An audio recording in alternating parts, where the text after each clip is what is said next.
रामचन्द्राय जनकराजजा Manoharrai मामकाभीष्टदाय महितमङ्गलम्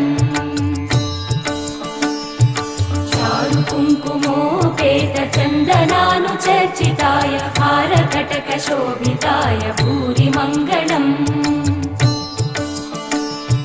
विमलरूपाय विविधवेदान्तवेद्याय सुजनचित्तकामिताय सुभगमङ्गलम् रामदासमृदुलहृदय तामरसनिवासाय Swami भद्रगिरिवराय दिव्यमङ्गलम्